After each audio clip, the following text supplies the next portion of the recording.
All right, hello everybody, and welcome to the Dedicated Show. I'm Kate Stoshny, and I'll be your host for today. Really excited to have this session where we're going to talk about how bad data puts every decision at risk. Now, as you're joining the session, definitely let us know where you're tuning in from, and we actually have a question for you. So as you're joining, think about and maybe type the answer in, but don't hit enter just yet. We want these to sort of flow in all at the same time.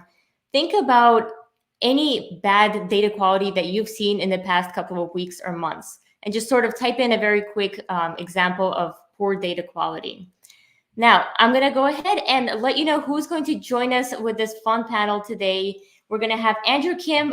He's the Alteryx Ace and Head of Enablement at Data Meaning. We're going to be joined by James Nanscawen. He is the Director of Data Governance at Data Meaning. We're also going to be joined by Norbert Krupa. He's the Technology Partnership Manager at Talend. And Steve Brosnihan, he's the Channel Manager of East at Talend. So I'm going to bring up every single one of these awesome panelists one at a time, give them a chance to say hello, introduce themselves, and then we're going to get right into the conversation. And a quick reminder for those who are joining us live, we are taking questions as they come. So if you've got a question about something we're talking about, definitely put that into the comments, and we're going to make sure we address as many as possible in the next 45 minutes. All right, without further ado, there's Andrew Kim from Data Meaning. Welcome to the show. Hi, everyone. Thank you for inviting us, Kate. And I'm really excited today to be talking about Talend as a data governance and ETL platform and what it can really do for your environment. I have over 12 years of experience in the space, and I love questions. So thank you. Yes. Andrew's been on the show before. He definitely loves questions. So keep them coming. I'm going to bring up James here from Data Meeting as well. Hello, James. Welcome to the show. Okay. Yeah. Thank you for having me. And I'm excited to sort of jump into this stage. Feels very high tech, next gen going on with these virtual screens and seeing everybody speaking to their experiences and expertise. Excited to jump in here with our solution partner with Talend and just kind of talking through some of the value that can be provided across the Talend platform, and then doing that with some esteemed counterparts like Andrew Kim, of course, who brings a ton of value every day, not just from a data governance but from an analytics perspective, and then with Norbert and Steve and others. So yeah, looking forward to digging in. Awesome. Thank you for that. Yeah, I know we're not yet in the metaverse, but this is as close as we can get to being almost live together. So I'm going to go ahead and bring Norbert onto our stage. Hello, Norbert. Good morning. How are you?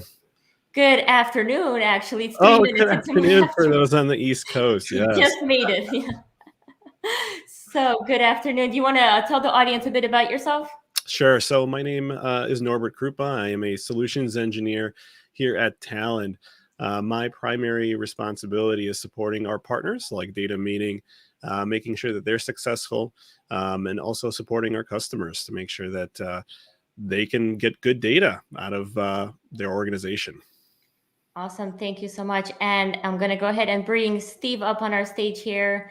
Hello. And is it morning or afternoon for you, Steve? No, it is afternoon for me. I'm here on the East Coast. So thanks, Kate. Welcome, everybody. As Norbert said, I also work with our channel partners like Data Meaning here at Talend. And, my role is to work with channel partners such as Data Meaning and work with our customers and make sure that they drive successful business outcomes. And for me, making sure that you have quality data or healthy data is kind of one of the key components of that. And I'm excited to be here talking about that today. Awesome. Great. Well, I'm so glad we've got the panel here together. We're going to talk about, how bad data puts decisions at risk. But before we really get into that, I want to make sure that the audience understands truly how Data Meaning and Talend work together. So I think sort of let's get into how do you guys know each other, right? Let's get into that. Right. So as your intro said, my job at Talend is I'm channel manager here for the East. But kind of broadly speaking, partners are hugely important to Talend. And the reason that partners are hugely important to Talend is because quality partners like Data Meeting help make us successful within our customer base. Norbert kind of mentioned that. How do we basically drive customer success? How do we drive value with our technology and our value prop? And the way that we do that is through our partner ecosystem. So how did Talend and Data Meeting get connected with each other? Well, I think it really was all about that drive to want to make customers successful, and that expertise that Data Meeting brings to the table, particularly around data quality, particularly around data health, and helping to not just drive the technology for success, but to drive business outcomes, and really kind of across the ecosystem. My experience with Data Meeting is that they've always been able to do that. They're a quality partner that asks intelligent questions. And for me as a channel partner, that's really all I can ask for when we're in front of a client and your partner is asking questions that are going to ensure a successful deployment or ensure a positive business outcome. Then you're kind of in nirvana as a channel manager. And my experience with Data Meeting has been nothing short of excellent when we're in those situations. Awesome. Thank you so much for sharing that. For the audience, I've asked you a question earlier on. I think now is a good time for you to type into the chat and hit enter. Let us know what are some of poor data quality examples that you've personally come across. And right before we actually went live, we were talking about a common example, and it was I think James, I think you were the one who mentioned the example of a marketer, an online email marketer trying to customize the experience and personalize the messages by including your first name in the email. But unfortunately, you put your first name as, ASDFJK or something, so because you really just wanted to fill out the form as quick as possible. Or you simply left it blank, in which, you might get an email that says, hello, brackets, subscriber first name. I hope your day is off to a great start. So that's one example, but I'd love to hear from the audience what their thoughts are. And as you're typing that in, I think it'll be good to go to James, and let's maybe focus in on defining the difference between what is good data quality and what is bad data quality. Yeah. So thanks, Kate. Yeah, I live this, regularly, and I think it's safe to say that most people, not even just necessarily those who are attending this, this conversation, are living this on a regular basis now, just based on just the level of digitization and the sheer amount of data that is captured. To start with, looking at data quality and thinking through, sort of different, let's say, dimensions of data quality. As in, what are the types of what are the types of things that we would be looking for in our data to ensure that we have a level of acceptable quality that we can then start to use it effectively for anything from, sort of driving consuming applications or for making decisions upon. And, probably the main six, in the industry really come down to is your data accurate, first and foremost. And as we were talking about with some of the pet peeves around marketing campaigns, or just even the example that Kate and I were chatting about is if your data is not accurate at the point of collection, then your data is not going to be accurate when it comes to helping to sort of drive insights or help with decision making. So, and accuracy can be any number of things, but I think in the example of again, marketing campaigns, it's like is the actual name of the customer correct? Are you using both a first name and a last name, or are you even right down to the salutation? Are you using a Ms. or a Miss or a Mrs.? When you're speaking to an individual, and you're trying your best to personalize, but you're needing to do it at scale, which means that accuracy at the point of collection, and then ensuring that there are sort of measures to ensure that it makes its way through to the very end, is super important. Another very important dimension is completeness. Completeness we find as a it's really a no-brainer, right? It's important to have complete data that is going to reflect the importance of that asset and the information that it's trying to convey. And it could be anything from ensuring that if you need a customer's first name and a customer's last name, that you have both and you're not stuck with one or the other. Consistency, another extremely important dimension, and consistency can be handled in a multitude of ways.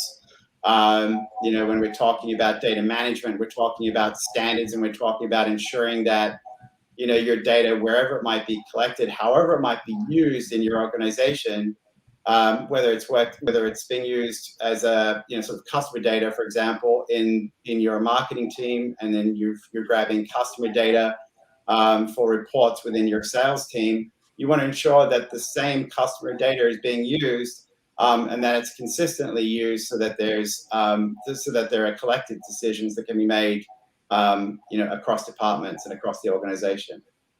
Timeliness is really important, and you're making sure that if you're reporting on financial, if you're reporting on revenue, or if you're reporting on sales regional reports, you want to ensure that it's the most recent data available. And then from a marketing perspective, you certainly want to be trying to market to people who are perhaps candidates and not already users of your systems. Mm-hmm. Validity, also super important. Validity being that we want to make sure that it's in a usable format, it's following business rules, and that it can be basically utilized essentially interdepartmental and across different systems, and that it is not going to cause one system to fall over because the validity of the structure or the rules that it's following doesn't comply with that one particular application. And then finally, uniqueness. So this gets down to duplicates, and I'm sure anybody who's worked with data deals with this regularly, is the idea that you pull in a data set from somewhere, and highly likely you're going to get to a point where you have duplicate data across certain customers, across maybe some of your products or vendors. Getting that data consistent and unique to ensure that it's not going to skew your metrics or decisions that are being made across the board. So from a data quality perspective, that's what you're going to be looking for. And then obviously there are examples of bad elements of each of those dimensions versus good. Right. Thank you so much for that, James. So the 6 points that I've jotted down: accuracy, completeness, consistency, timeliness, validity, and uniqueness. My question, and I guess this could go out to the whole group, is when you're dealing with clients, what percentage of their data hits all 6 of those check marks on average? Just curious. I would say, it's a question of where they're kind of starting at in terms of their journey. So like I see in the chat, there was a question around multiple ERP systems, right?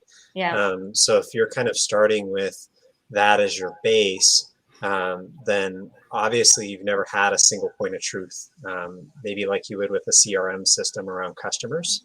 So if you have nothing to validate against, then there's obviously a question of, do you have a direction that you want to head with that single point of truth? Something that I'll share specifically when we're talking about this example about customer information. A common example of something that might be used is like Experian data or Dun & Bradstreet, to use that as third-party recognition around some of those like staples, right? And then you saw James and I kind of smile there a little bit. I think that number is actually much lower than you would imagine. I'd probably put that in like low double digits, right? And when we kind of share that information, the exciting part is that means that there's a lot of opportunity in the space, and that there's not very many people that have it right. And I think the thing that I would like to share most is all of the 6 points that James highlighted are areas of opportunity for us to grow. And this is about a journey towards better data governance and better data in general, right? So as we look at that journey, James, do you ever see anybody try and do this with like the Big Bang approach? And can you share kind of how some of that ends up turning out? Yeah, regularly. I mean, I think, anytime somebody starts to, think about data quality and how to address the Big Bang approach is immediately what comes to mind is, okay, I see, problems across all of these dimensions, so I want to address them all now. And quite honestly, that might be a best case scenario. If you go back, I think to, well, actually, to see even just the last 5 to 10 years, for the most part, if you look at how people are addressing data quality, it's very much these siloed point solutions, which is, you have individuals who are, for just their day-to-day work, in order to be able to function, they need good quality data to feed their systems, their processes, their metrics, their reports for proper decision making. And ultimately, they'll take matters into their own hands, largely because they see the idea of addressing their data problems at the point of entry, right at the beginning, is incredibly overwhelming, and it's going to require somebody at the strategic level to be able to orchestrate or bring together, every responsible individual thinking through data lineage. Okay, what is the true provenance of my data? Right. The data, the point that I'm receiving it is, maybe some data analyst who's just simply trying to push some curated data sets through to Tableau. So the Big Bang approach is, I think, what tends to overwhelm most individuals, especially at the C level, where somebody raises their hand and ultimately says, "Okay, enough is enough. I'm done dealing with having to take bad data, spend half my day trying to profile and cleanse it, and get it scrubbed in a good place so that I can start using it. So help me to address this." And if you don't have people centrally or at even at the C-suite level or VPs, what have you, the people who hold the purse strings and can be sponsoring this, if they don't understand the approaches to take, more often than not, they're going to just simply write it off to, we just don't have the talent, we don't have the budget, it's too complex. Things aren't completely broken today, so let's just keep going with what we're going, and we'll address it down the road. We'll kick it down the road. Right. Yeah, I think you bring up a good point of things are not completely broken today. So I think I'd love to shift the focus a little bit over to the consequences of not caring enough about your data quality. So Steve, if we can get into sort of what are some of the consequences of poor data quality, aside from, maybe embarrassment of sending that email where you've called somebody by some weird name that they don't wish to be called. Right. So yeah, I'd love to get into that.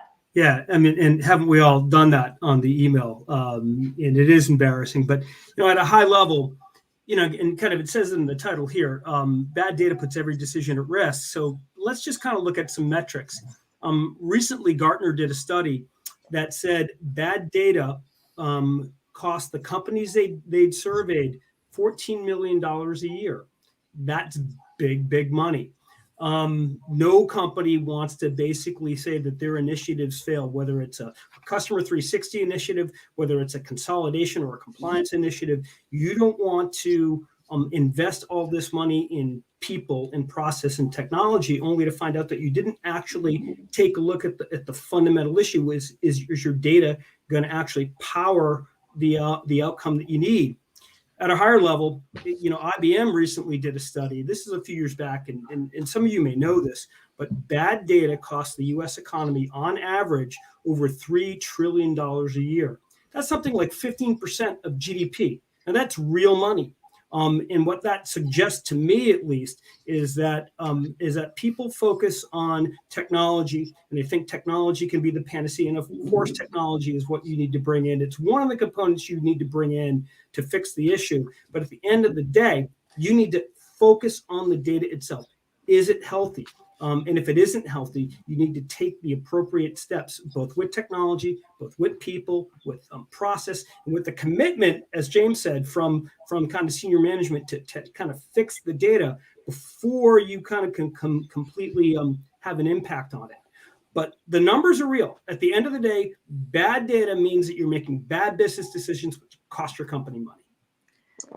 Yeah, thanks for that. I think before I move on, I actually wanted to bring up, so Andrew, in the beginning when we were talking about the percentages, you mentioned somewhere in the lower double digits. So I'm going to go with 11%, right? Because we could go with 10, but either way, lower double digits is what you're currently seeing. Do you think companies should strive for sort of getting close to that 100% accuracy, timeliness, uniqueness, and completeness? Yeah, I think something that's interesting is you have to look at the explosion of data as a whole, right? So if we're talking about getting into the zettabytes in terms of data in the economy that exists, right? So that means there's going to be more opportunities for inaccuracy. And as Steve was kind of highlighting, when we look at this, people have a vested interest. Is Simon Sinek, I don't know if you guys have seen something that he shared on LinkedIn recently. He's talking about essentially holding chips, right, in your hand. So if you were at the table, right, and you won those chips, now you're going to hold on to them at a card table, and you're not going to let go because you've already made the investment, right? So you're ready to double down on whatever that is. So as we kind of start to explore that, we look at that with our data, right? And in some instances, we need to let go. And then others, before we start fully stacking those chips, we need to explore with maybe some of the individuals who are going to be the owner of those insights later in the story. How can they essentially gather that information together?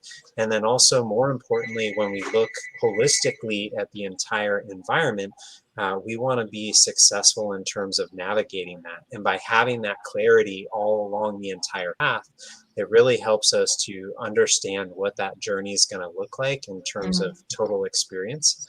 And I think Steve highlighted that eloquently. I mean, there's money on the table to be had, right? Yeah. So yeah, that's a great point from both of you guys. Speaking of money, we have a question here from Susan around budget holders, right? So you tell budget holders, people have lost $3 trillion due to bad quality, and they're like, yeah, okay, that's a number. How do we make this real for them? Like, how do we get them to actually invest in data quality? So I'll take the front part of this question and I'll leave it to the others, but I think of this being very simple. We're getting close to the holiday season, right? And everybody's glutton for some turkey and some other things. And then what do we do immediately after, right? New Year's resolution, and now it's time to repent for some of that. And what I look at is we're essentially doing the same things with our data. So, hey, just capture every data point that you possibly can, and we'll worry about cleaning it up after. And what we need to think of this is just like in healthcare, this is preventative care that we're talking about investing in, right? Yeah. And at that point, we can move faster, we can live longer. And when we talk about data living longer, that means things like predictive solutions, ML, AI are better supported by the means of that health. Yeah, so you mentioned predictive. So I know I keep hearing about proactive versus reactive data quality. So I think it'd be good to touch on that, coupled with Scott's question here of where is a good place to start, right? We know the consequences, we know it's important. So yeah, whoever wants to jump in for where is a good place to start, and should we focus on reactive versus proactive data quality? So if you like, I can start with this and maybe throw it over to one of the other individuals on the panel. But first of all, I just wanted to get in just a little bit more to that question around what we can do today, rather than throwing out these sort of really big macroeconomic numbers and seeing if that lands with your your key stakeholders and your sponsors is ultimately there's not that much of a jump to getting specific ROI around a use case that resonates, both with you and with your key stakeholders. And it just really comes down to identifying off of one scenario, one problem statement, and then walking yourself all the way through that problem statement and thinking about, some of the inefficiencies or some of the costs associated with bad quality data that creates these costs and inefficiency. Because honestly, let's what does bad data do? It wastes time. It increased costs, and I can come up with sort of a myriad examples of that. It certainly weakens decision making. Hence, we're here talking. It angers your customers, so you get through sort of this heavy customer attrition. And then ultimately it can, at the strategic level, make it far more difficult to be able to get, your enterprise at a strategic level to sort of really conform on data standards and data governance, and they're really sort of moving your data strategy forward. But, sort of back to what can we do right now? So think through, your day-to-day tasks, and you as an information worker, the kind of data that you're working with, where are you getting that data from? And, is that data in a perfectly good state to start working with it right away? Or do you go through a number of steps around profiling, around cleansing, around, sort of, maybe some aggregation steps and so forth, and then maybe some further cleansing before you can actually start using it to derive value? Mm-hmm. And, there's any number of statistics thrown out there, anywhere from 50% to 80% of somebody's day is spent going through that profiling, prepping, cleansing, set of activities before you actually start, gaining value from it. And if that's the case, then there is a very clear, metric, a very, very, sort of quantitative number that you can put to that, a dollar cost, that then is going to is certainly going to resonate much more with the individuals in your organization, with who it impacts. And so that's just one example. And then of course there are any number of others where we can put that kind of thing into play.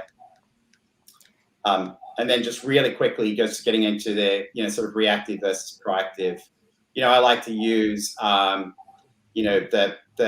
health industry and, what we see there in terms of bad health or poor health, and the things that we do as individuals, when it comes to that, is very similar. So I like to use that analogy of prevention versus treatment, right?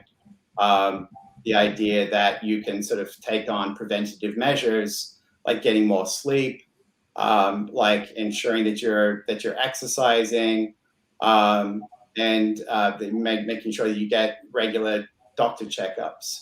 Those are kind of preventative measures that ensure that you're not, sort of every couple of months having to run to the pharmacy to pick up some cough syrup, and then treat yourself as a result of, lack of focus around those preventative measures. And that's really no different to situations with any organization that is working with data. There's a quote that organizations are simultaneously wasting too much money and investing too little money.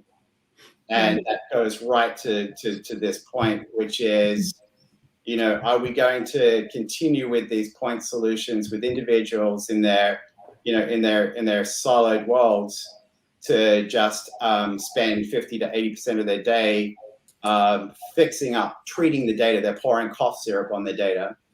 Or are we going to just rise this up a little higher, bring forward some ROI, and put in measures, and they can be very, small, manageable use cases to focus around initially. It could be one application, it could be one specific use case within an application, right down to 10 or 15 attributes within a few tables. to really start to make measures and save a bucket of money. Yeah, thank you for that, James. I really love the example of relating it to humans and our health, and sort of making sure we take care of ourselves with the proper diet and sleep and exercise.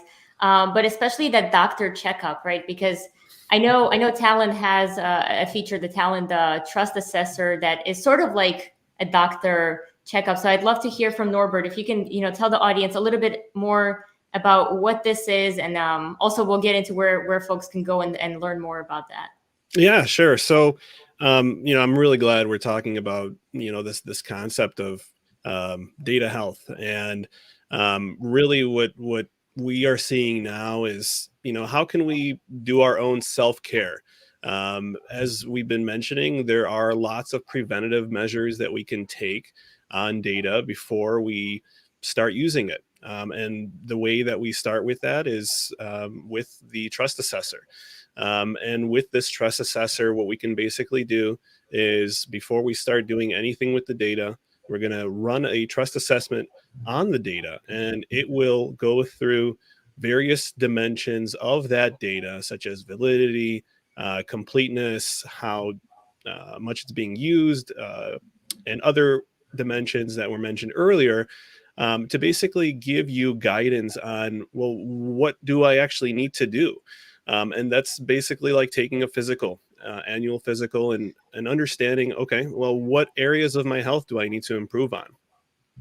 And I think this ties back into the earlier question. Well, how do we, engage budget holders? What we're seeing a lot more is that organizations are actually dedicating roles just focused on data quality. And I think a lot more organizations are starting to see the how important it actually is to have preventative measures. And that wraps all the way into complete data governance as well. And obviously, we all want good data.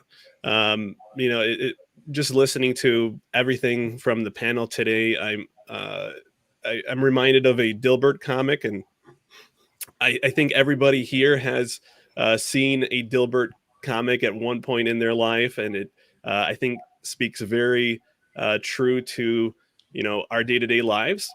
But one especially that stuck out was Dilbert going to his boss and saying, "Hey, I need data from this one data source," and Dilbert responds, "Well, that data is wrong."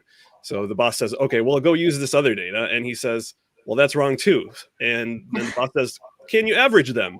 And Dilbert responds, "Well, I can multiply them too." So I think everyone has some sort of frustration in their day-to-day with data and overall data health. And the trust assessment is a great way to just to get that first step in understanding, well, exactly what can I do to actually improve my data's health.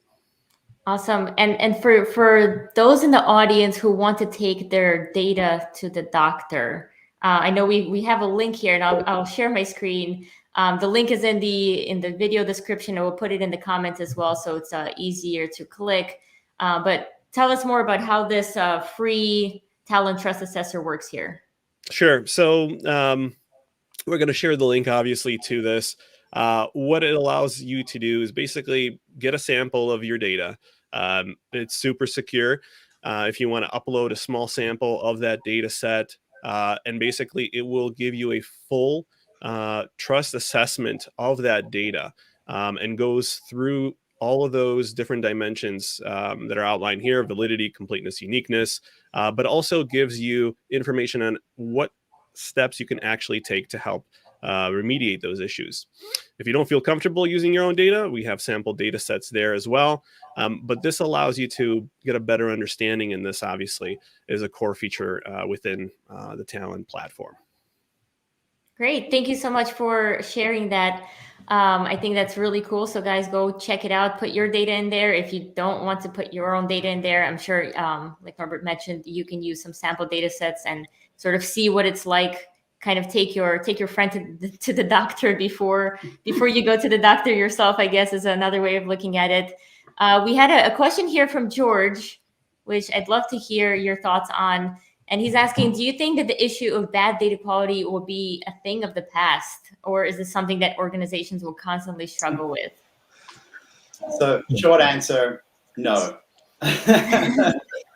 It will not be a thing of the past. And actually, so the beginning of my career was actually in quality assurance around software. And the same principle applies, is that ultimately, you're going to come across, whether it's code or data or, requirements, or in our case right now, it's just dealing with a significantly moving target, right? Whether it's 45 zettabytes or 47 zettabytes, I can't quite remember. But I mean, obviously it's changing every day. It's growing exponentially. It used to be growing exponentially year over year. Now I think it's down to sort of 6 months to months. And, where there are going to be many, many different forms of collection and acquisition and, different forms of data entry. We're never going to get on top of this. And I know George knows this better than anybody else. But the point is that there are still step measures that can be done to help save your organization time and money. And, so one of the other big costs that I didn't even really get to before is just company morale and,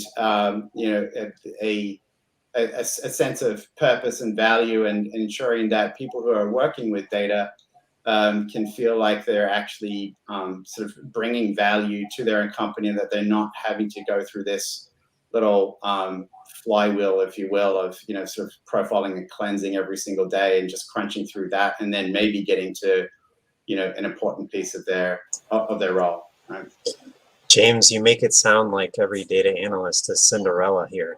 They're all sitting there scrubbing the floor, right? Right. Yeah. No. Exactly. Yeah. The mice chirping in their ear, telling them they need to do something. She needs to do something different. Exactly.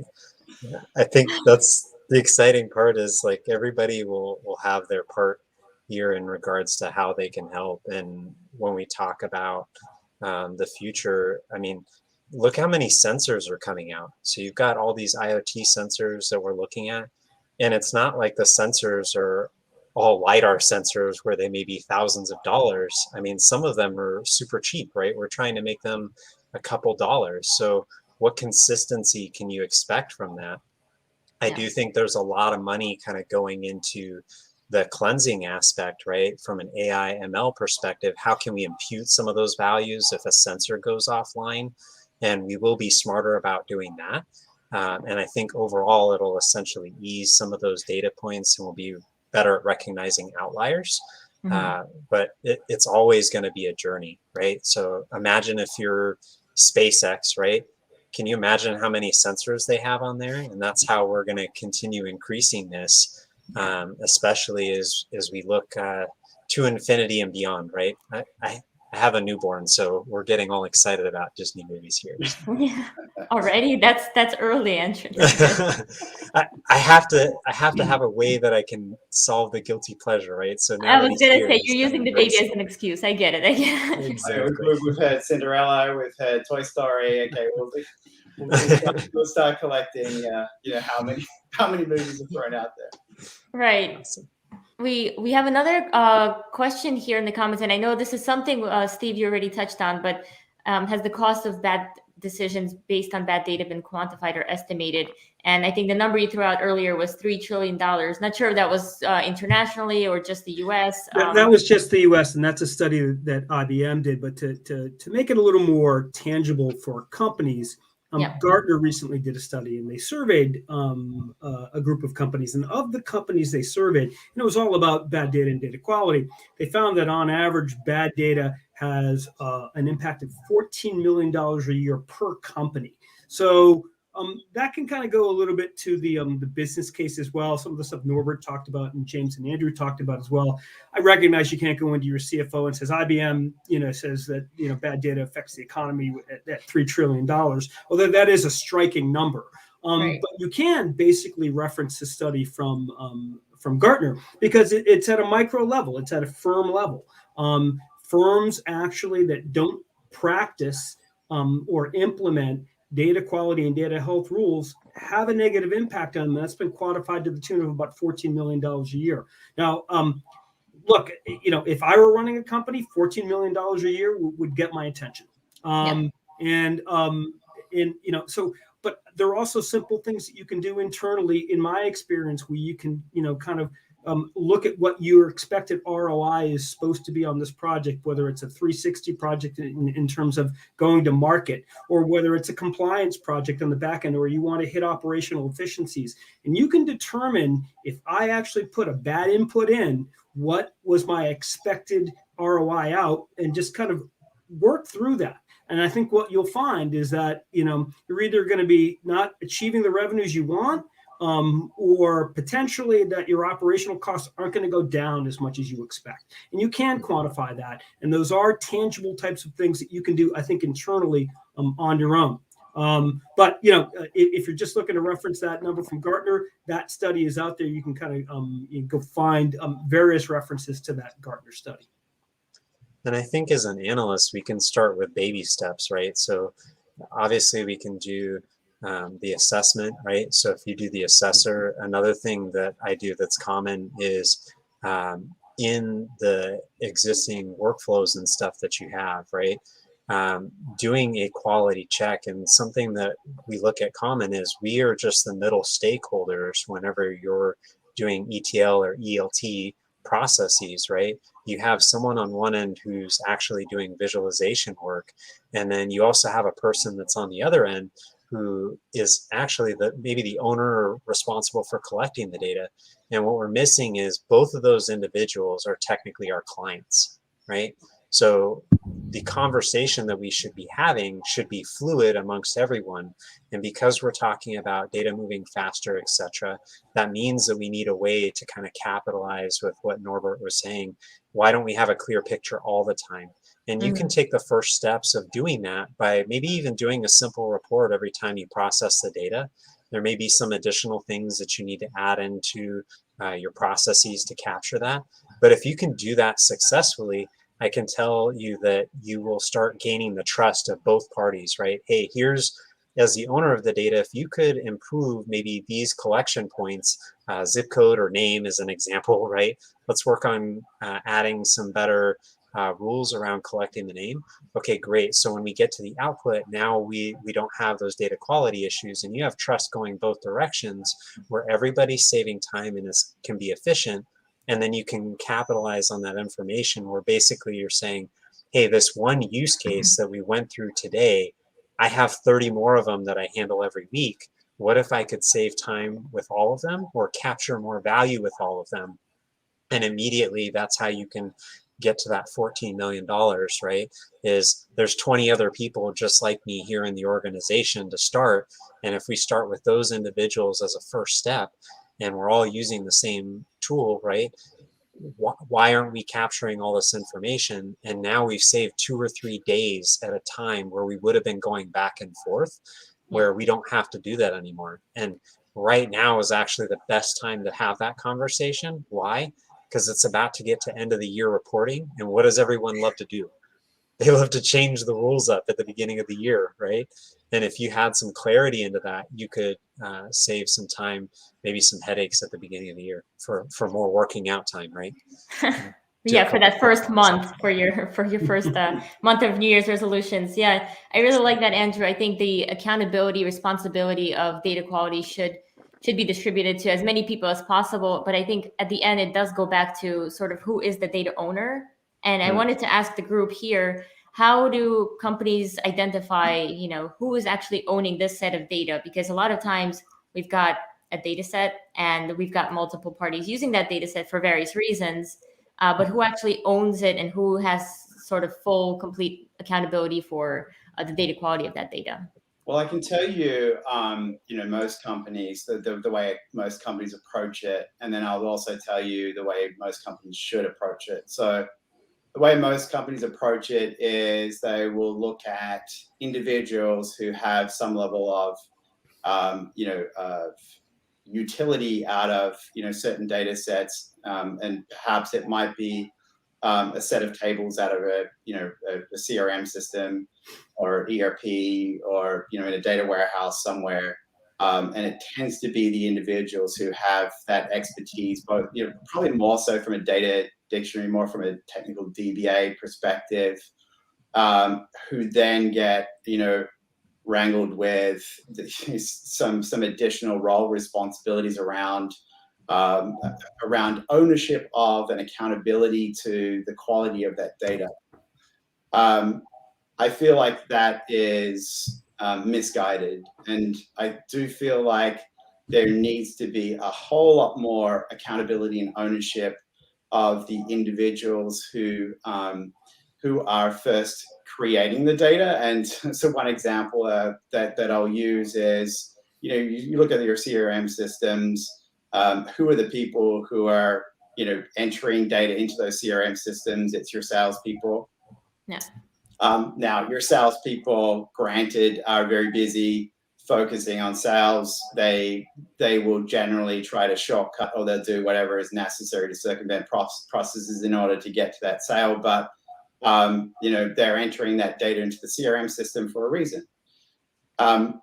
Where that accountability should lie is not necessarily with each individual salesperson who's entering the data, but it should lie in the business and with the sales group.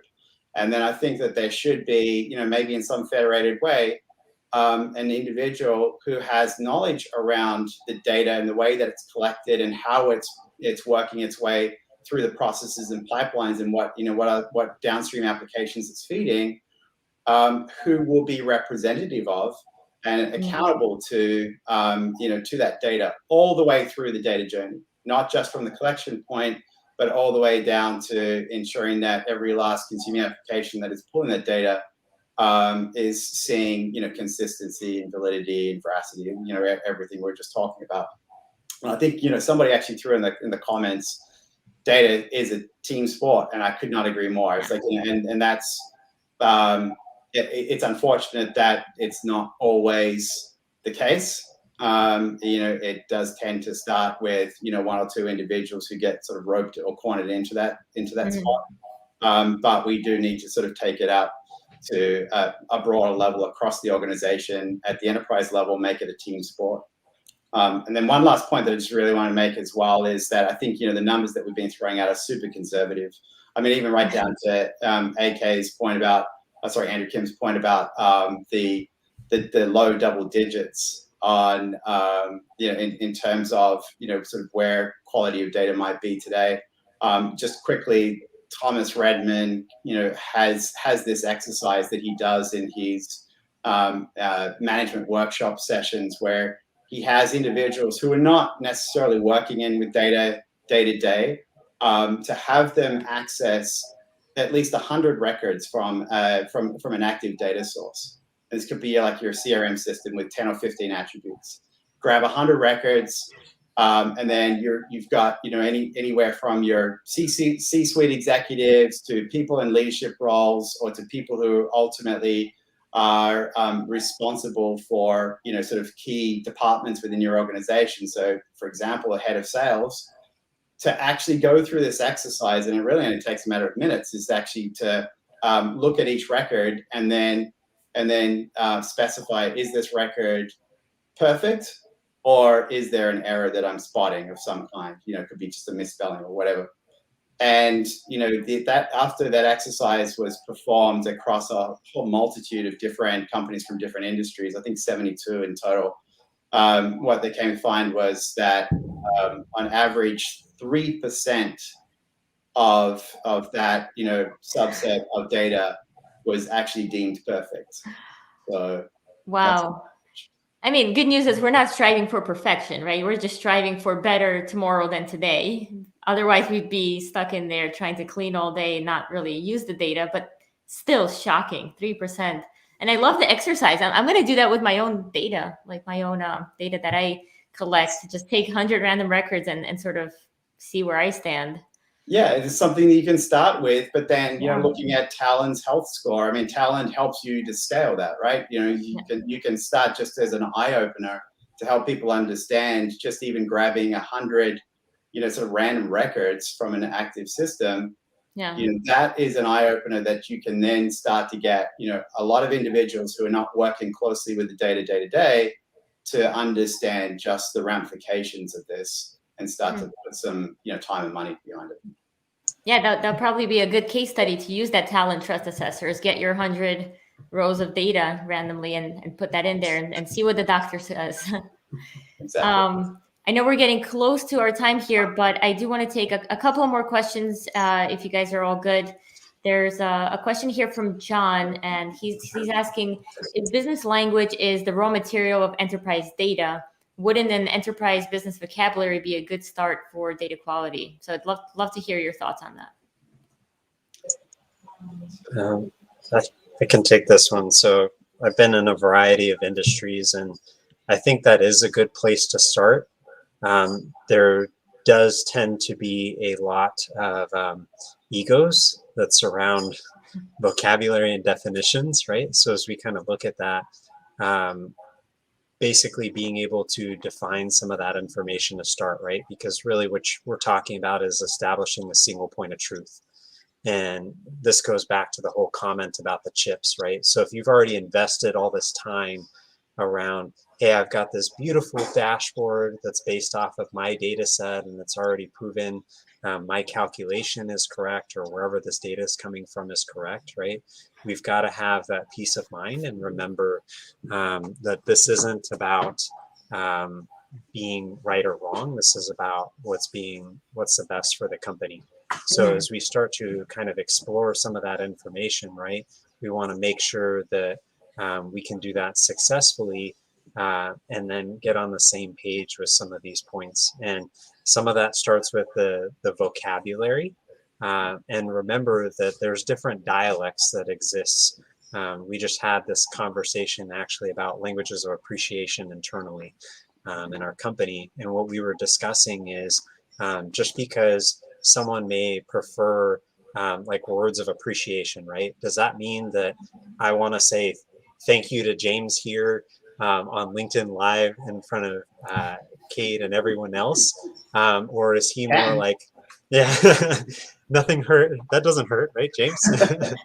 And then in other instances, it may be like, hey, I'm going to slip James a note or an email directly and say, like, thank you for the opportunity to speak more with everyone here around data governance and do that privately. So the same can be true with some of these conversations when we talk about vocabulary, is there may be a handful of individuals that may be relating, let's say, to start with that marketing data.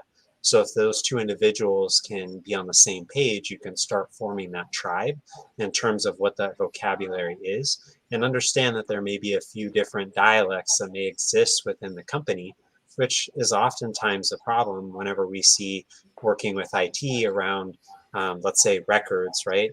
So records in one industry could be encounters in healthcare, right? Could be transactions in CPG. And when we talk about these different things, that could all be the same company because that could be a healthcare provider that also has some products and stuff that they sell, right? Or a CPG firm that happens to deal with healthcare related products, as an example.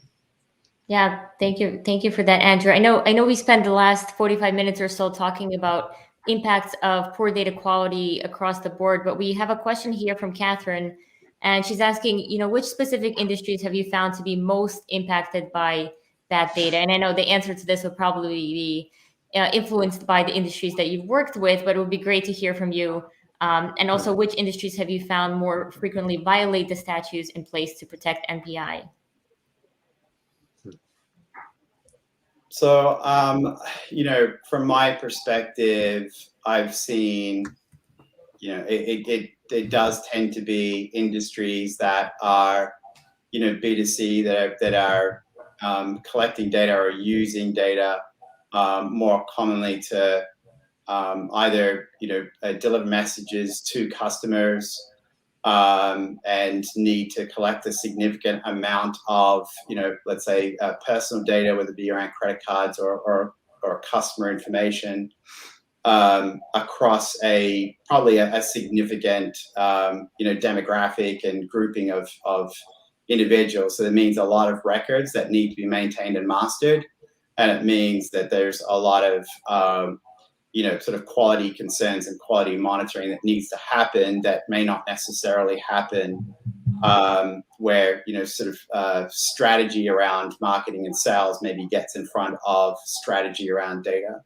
So retail, is a commonplace. We do tend to get a lot of requests and needs around identifying quality issues in the financial services industry as well, and the idea that there are a significant number of moving parts when it comes to compliance, when it comes to regulations, as the financial industry grows. Those whether it's through politics or through other means, that there are going to be just continual changes around regulations and compliance, and that there needs to be continual thought around the quality of the data, sensitivity of data, making sure that it's properly classified and consistent as well. So those would be the two big ones: retail and financial services. Yeah, I think that when we talk about other industries, it's a little different. With NPI, it's always B2C, but there is even some B2B when we talk about maybe vendors. So an example of something that would be recent in the news is like Tesla, right? So understanding where your parts, et cetera, are coming from. Are they coming from, when we look at climate change, right? Are they coming from a place that is being socially and ecologically responsible, as an example? So when we talk about the damage, I think it goes beyond what it's doing to individual customers. And we have to look at that in its totality, almost like the total cost of ownership, right? We have a total cost of ownership for data. Yeah. And when we start to explore that, I think that's where blockchain is really going to come in terms of helping us identify in the future, what is that entire lifespan for the data and what does that look like? Yeah, I'm surprised that you guys didn't say all industries. I was really expecting you to say every single area is going to be impacted because data is everywhere and data impacts all industries. But yeah, I agree. Financial services is probably what I would have started with, and then retail, healthcare would have been close seconds and thirds, in my opinion, just from what I've seen personally. But at this time, I really want to thank you all for being on this panel, being on the Dedicated show. I always like to wrap up by asking everybody to let the audience know where they can go to learn more, to continue the conversation. So I think if we go in the same order, starting with Andrew, where can people go to learn more and continue the conversation with you? Yeah, so I think for me personally, if you want to reach out on LinkedIn, follow us on Data Meaning. We've got the Data in the Wild series. We have 3 at 3 that we do with visualization. So if you're trying to understand where all this bad data ends up, it ends up in bad visualizations. So you can follow us on LinkedIn and check out 3 at 3 Chart Chat, which will be happening today. It's Wednesday at 3 p.m. And then we've got some amazing new shows that are coming out as well. And as always, you can check out our website for Data Meaning. James? So ditto, Andrew. I mean, I think, datameaning.com, absolutely. You can jump in there and you can contact us that way. LinkedIn, reach out to me. More than happy to continue the conversation. And just off of a lot of the questions that have been thrown out here and just, some of the themes around these topics, I'm gathering in my mind ideas for, future sessions where we can get, dig into things like business glossaries, standards and consistency, of good governance, talking about data as a team sport, things like that I think could really be great, future sessions. So yeah, feel free to reach out via LinkedIn or the datameaning.com website. And James is being modest because he actually is a primary host for the Data Governance Monthly Thought Leaders Fireside Chat that we do. Oh, wow. So I would definitely recommend checking some of that out because he's got some cool stuff that he's already shared and some even cooler stuff on the horizon. I'm excited to to be helping them with that. Awesome. Let's move over to Steve. Where can people go to continue chatting with you? Yeah, I mean, so similar to what Andrew and James said, you can reach out to me on LinkedIn. You can, follow Talend on LinkedIn, or of course our website, www.talend.com. And there's a great deal of information up there on Talend as well. Great. And Norbert? Same as everyone, LinkedIn, feel free to connect. One thing that we have done, and it's been really successful, is just doing small workshops and being able to very quickly see how both data meeting and Talend can help. One thing I'd recommend everyone take a few minutes to do is just go on talend.com. There's an actual case study that we did once we came out with the trust score. We kind of ate our own dog food, and we went through a journey of cleaning up our own CRM system and using the trust score to do that. So highly encourage everyone to take a look at that. Awesome. Thank you. And before I let you guys go, just briefly, we'll flash this one more time for the audience. This is the Talend Trust Assessor that you can try out for free. We'll make sure to email you the link as well if you registered for the session, so you can quickly click the link and either upload some data or use some of their free data sources to test that out. And with that, let's wrap up. And thank you guys so much for the panel. And thank you for the audience for joining us. I hope you have a great rest of your day. Bye. Thank you, everyone. Thanks, everybody.